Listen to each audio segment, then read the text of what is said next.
The chapter begins on the villain's side, with Dobby saying that if the other students find out about the traitor, it will be bad for them. All for One says no, and compares it to a $5 lighter, asking if anyone gets sad when it stops working. All for One, the master of analogies. If Aoyama and his parents succeed, that's great. If not, it's on to the next plan. They are nothing more than disposable tools. So this further makes me think that All for One probably does have more than one traitor in UA. And I'm not just saying that because of the Nezu theory. It's not like I need that to become true. It could be anyone at this point. It could even be Present Mike, and I think that would be pretty interesting, right? Because he's the one who brings up the traitor in the first place. But I'm just saying there's probably multiple traitors, and it does go back to the Nezu theory, but let's just remove him from the equation for now. But All for One is making me think that he wants UA to be locked up the way that it is with its new security system, like essentially trapping themselves within their own safe house. And also, I'm pretty sure that's where this final arc is going to take place, at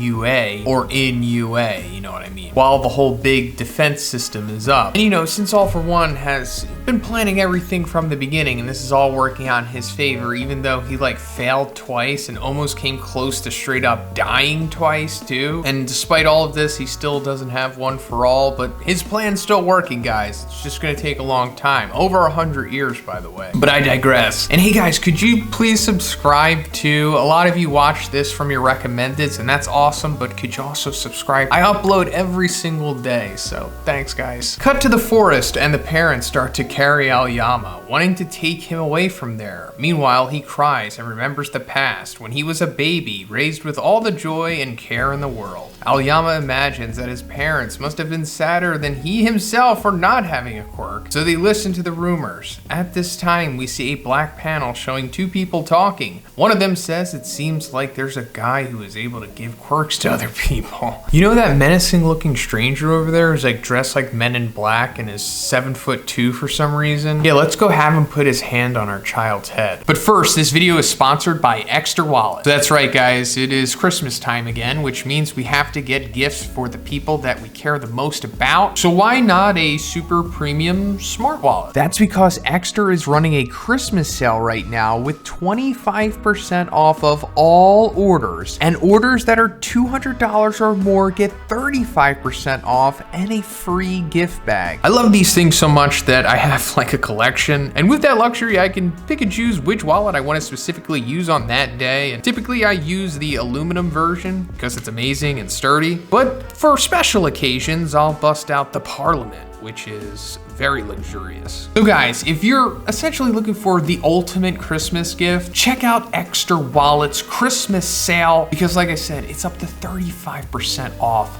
site-wide. Check the link in the description, guys.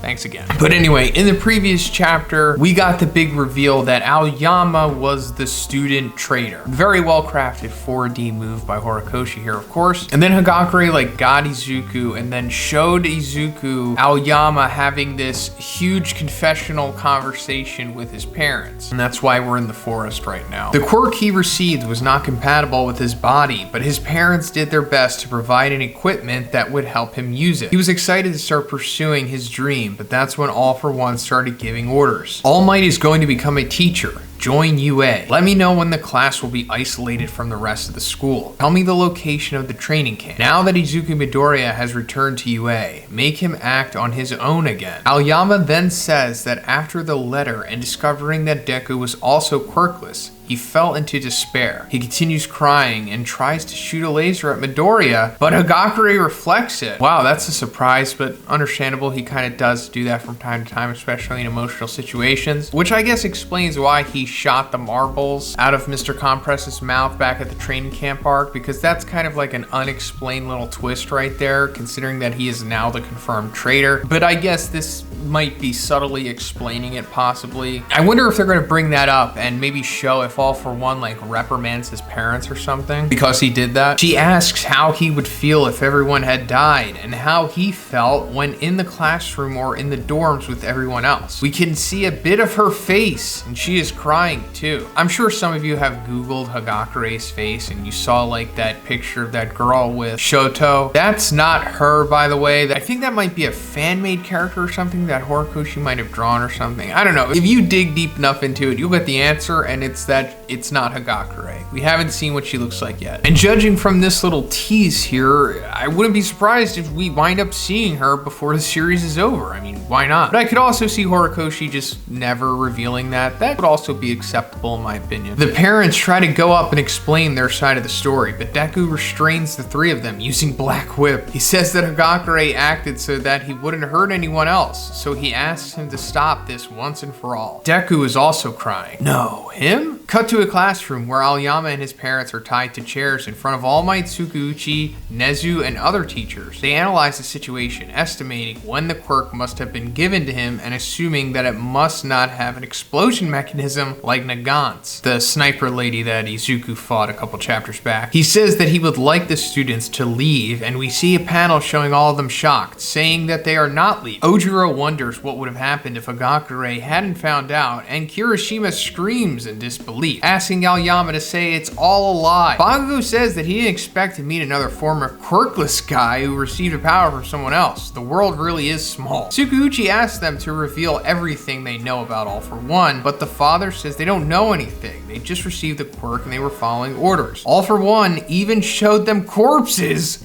so they'd understand what would happen if they failed or lied to him. Aoyama then starts saying that because the classmates he might have had to kill were so nice to him, he ended up acting that way too and got closer to everyone. After reading Deku's letter and finding out the truth about his quirk and his fight against All For One, he despaired at his own misery.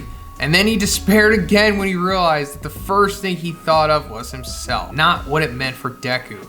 He ends by saying that Yuga Aoyama is a villain with every fiber of his being, and that even his soul is rotten. Deku shouts that if that was really the case, he wouldn't have tried to save Tokoyami and Bakugo at the training camp arc, like what I was talking about earlier. He also wouldn't have written the message with the cheeses, which was actually an SOS call that Deku himself didn't realize at the time. Most of us didn't either. He goes on to say that Aoyama is not crying now because he failed to obey All For One, but rather because he does not want to betray his friends. He says that he met a hero who, even though she had her heart used by All For One, did not give up on helping other heroes to reach their goal. No one should be called a villain for the rest of their lives over a single crime. Deku holds out his hand and asks Aoyama to take it. You can still be a hero! End of chapter. A nice little wrap up to the initial Traitor storyline, I'll say here. Handled very well by Horikoshi. No complaints with this, and I'm looking forward to where it goes from here as well. Because like I said, this isn't the end of it. Even if Aoyama